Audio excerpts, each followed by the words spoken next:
Brilliant year. Brilliant year. In fact, they went undefeated, I'm pretty sure, in spring. Like, that was the last time any team, that was the first time any team went undefeated in a split. Yeah. As well in tribute. That's all right. Gamushi does grab a white gun. This carrier throws another death sentence a little bit wayward. It just does the rage ignite.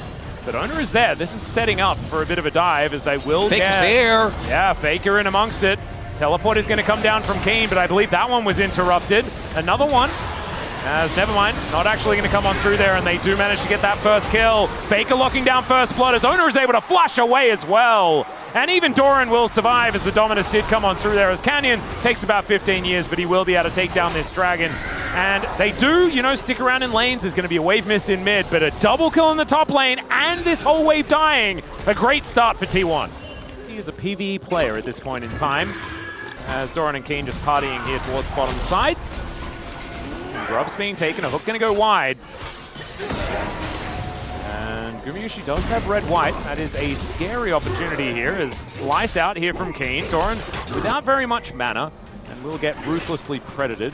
Oh, okay, yeah, with white guns, definitely going to be able to. Yeah, gets that crescendo over, and Gumayushi with a bunch of extra money, and he'll deny the cannon as well. Oh god, he's going to be up like what? Like 1.5, 1.4? Yeah, 1.5. Yeah. Feels pretty good. Keen also extending his advantage as Duro will be able to get... No, he doesn't even need vision because they can see Faker on that ward. But nothing they can do about it. Control ward goes over just to make sure.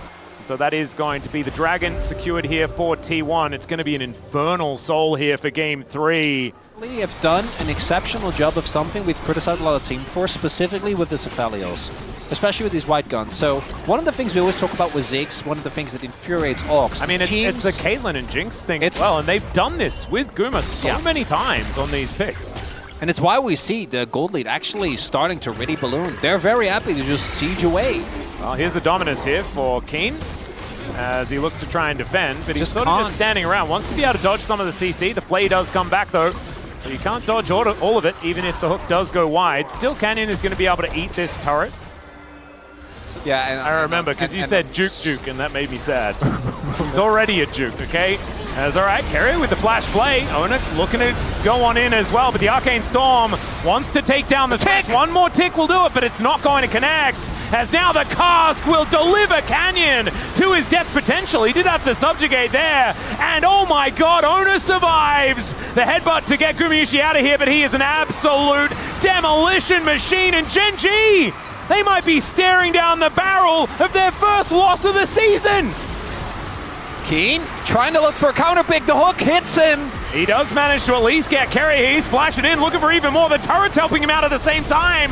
But Owner is also going to be able to get a cute little charge, and that will help take down the Croc. This guy's Zen. It is built different, ladies and gentlemen. And that whole time, Gumayushi was just slaughtering them. 3-0-3 now on the Aphelios. Now. And I think this Drake, Gen.G are going to contest. I don't know if they already can. There's the Hex Flash hook onto Duro.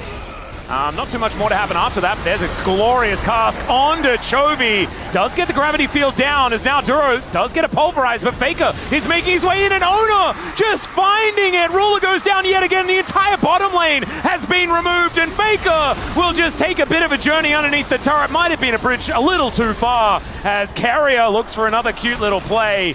Needs a few extra links in that chain, though, if he wants to get that one. As Owner going in one more time. It's the most balanced Trundle has looked all week, as the hook this time is going to connect. It lands onto Chovy. Guma's going to grab that kill, and Carrier, I mean, I don't know how it worked, but it absolutely worked. He had some of the most crazy hooks ever, but he lands them when he needs to.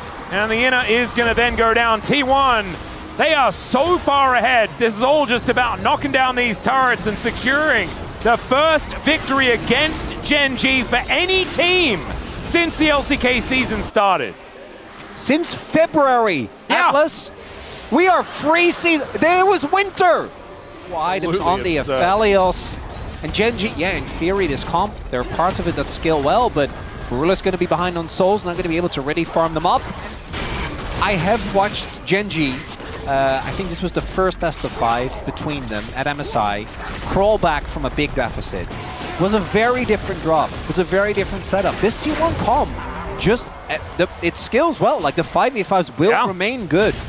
This is just a T1 that are well and truly powered up. We're talking about like item spikes that are just perfect for this stage of the game as well with this composition. As a hook is just going to sail on by. Death Ray going to come on through there as well, as Chovy will be able to at least sidestep the cask. But Owner is looking to make his way in. Another hook is going to be fantastic here, as Chovy's already got that flash on cooldown. In comes the Moonlight Vigil, and down goes Gen.G. There's at least a couple of kills back here, as they do manage to trade with the help of the turret, but T1 is so far ahead, they don't really mind that Doran and Carrier go down. The damage is still here. There's still a walking turret in the form of Guma. Ruler doesn't get to play the game. He's an upgraded turret. Yeah, because he also kills other turrets. In a matter of seconds. Well, red-white don't fight. Well, that is not what T1 are thinking. They've got a green gun now, so the extra range here for Gumayusi. Are we like looking at like a deep flank, or did they let this one go and he well, needs to steal actually, the next there are one? 3 rounds. For this in particular end of the year, as Ruler is just going to get engaged on, does have to flash, and there's another cast. This time, no avoiding that, and that is Faker grabbing a bunch of extra gold. Well, like Gen.G's composition looks good. It is. But the way that T1 have played this, the way they moved Gumayusi around the map and turned him into this slaughter machine has been just beautiful. He'll take the Lantern Ride to get himself out of there. We also just haven't seen that much success for Thresh. He is dead. So is this Dragon. He'll run. He'll make him work for it, but... Yeah.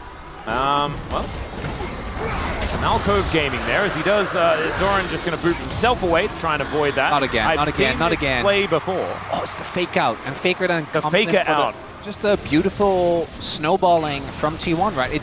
And it really comes down to that one dive in top. Oh dear. Ruler is just dead. Cut the video, cut the video, cut the video, cut the video. Didn't need to watch it.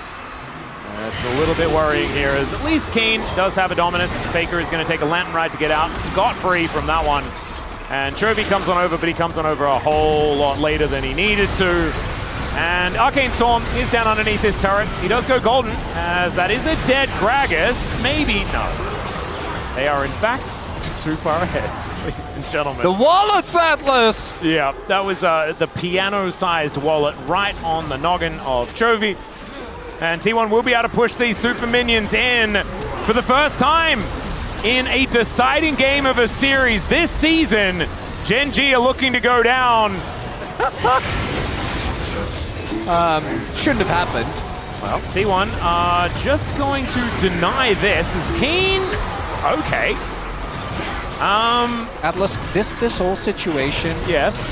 It just reminds me of when you were like, Mao, I'm fine, and then you were not fine. That's what I'm looking at right now! It's the jet lag scenario, yes. Well, the Victor is just going to get taken down as T1 just catch 2 teleports that come in, delivering members of Gen.G to their doom. They're doing it, Atlas! They are definitely doing it. They're just going to wander down. Baron is unnecessary, as Ruler is going to be discovered by Owner once again. This time the snare comes in, but now he's just going to hunt him down to the ends of the earth, and that is maybe going to infinity in this game, because T1 will end it and end Gen.G's streak. 27 is all they will get, as T1 in their home ground will be able to take down Gen.G for the first time this season. These were some of the best highlights from today's matchup. Which moment was your favorite? Let me know in the comment section below. This is OP, and I'll see you tomorrow. Take care.